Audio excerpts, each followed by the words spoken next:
नमस्कार सर्वांना, आपल्या यूट्यूब चॅनलवरती सर्वांचं स्वागत आहे. आज आपण होळी स्पेशल कटाच्या आमटीची रेसिपी पाहणार आहे. एकदम सोपी आणि पारंपरिक पद्धतीने कटाची आमटी कशी बनवायची ते पाहणार आहोत.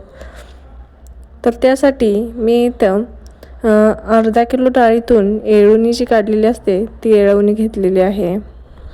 आता येळवणी कशी काढायची हे जर माहीत नसेल तर अगोदर मी पुरणपोळीचा व्हिडिओ पोस्ट केला आहे. त्याच्यामध्ये मी अर्धा किलो डाळीची येळवणी कशी काढली आहे ते दाखवलं आहे. तर इथे मी अर्धा किलो डाळीपासून येळवणी काढून घेतलेली आहे. आता आपण आमटीसाठी वाटण तयार करून घेणार आहे.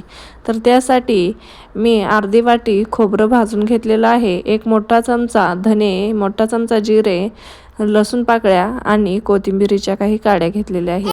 आता हे सर्व एकत्र करून मिक्सरला आपण वाटून घ्यायचं आहे.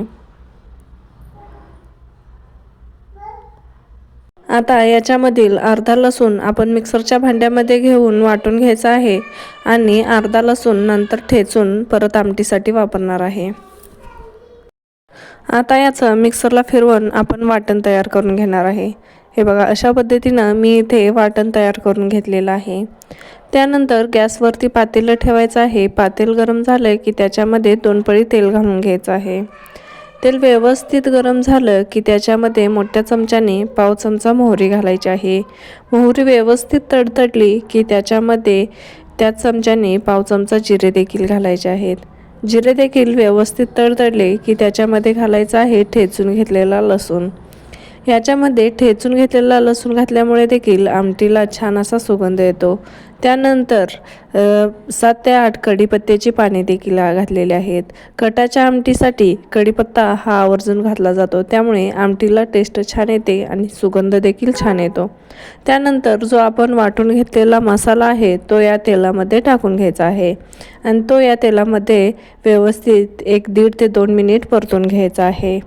हा मसाला तेलामध्ये व्यवस्थित परतला की याच्यामध्ये मी थोडीशी हळद टाकलेली आहे. जास्त हळदीचा आपण वापर करणार नाही, कारण आपल्या आमटीला मग जास्त पिवळसर असा रंग येईल. त्यानंतर आपण इथे घरगुतीच कांदा लसूण मसाला घातलेला आहे. इथे मी 1.5 चमचा घरगुती कांदा लसूण मसाला घातलेला आहे. यानंतर मी याच्यामध्ये कोणताही बेडगी मिरची पावडर किंवा दुसरा मसाला घातलेला नाही. घरगुती मसाल्यानेच देखील आमटीला कलर छान येणार आहे. त्यानंतर हा मसाला करपू नये म्हणून मी याच्यामध्ये येळवणीचं 2 ते 3 पळी पाणी घालून घेतलेलं आहे. आता याच्यामध्ये हा मसाला अगदी तेल सुटेपर्यंत व्यवस्थित असा परतवून घ्यायचा आहे.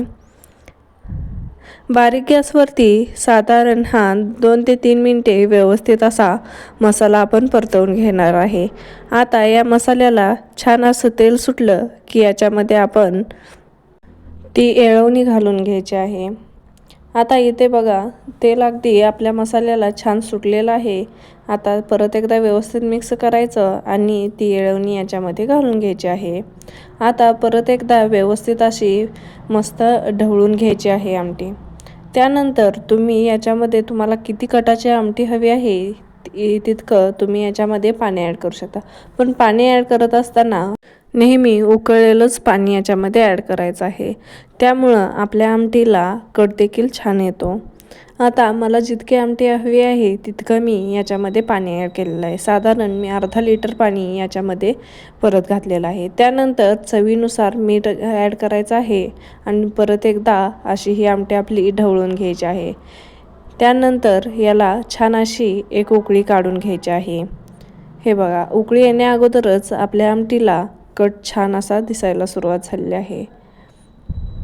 आता बऱ्याच भागामध्ये ही आमटी बनवत असताना याच्यामध्ये कांदा किंवा टोमॅटोचा वापर करतात, पण आमच्या भागामध्ये अगदी साध्या पद्धतीने इतकाच मसाला वापरून ही आमटी बनवली जाते. तर तुमच्या भागामध्ये कोणत्या प्रकारे आमटी बनवली जाते हे देखील कमेंट करून सांगा. इथे आपल्या आमटीला छान अशी उकळी आलेली आहे. आता बारीक गॅसवरती साधारण 2 मिनिट ही आमटी उकळून घ्यायची आहे. 2 मिनिटांनंतर आपला गॅस बंद करून घ्यायचा आहे आणि याच्यामध्ये वरून बारीक चिरलेली कोथिंबीर घालायची आहे. आता आमटीला उकळी आलेली आहे, त्यामुळे आमटीवरती तुम्हाला कट अजिबात दिसत नाही. पण जेव्हा आपली आमटी शांत होईल आणि थंड होईल त्यावेळेस आमटीवरती कट दिसेल. हे बघा, छान असा आपल्या या आमटीला कट आलेला आहे. आता याच्यावरती आपण बारीक चिरून घेतलेली कोथिंबीर घातलेली आहे. आता वरूनच ही आमटी दिसायला जितकी सुंदर दिसते तितकीच चवीला देखील छान झालेली आहे.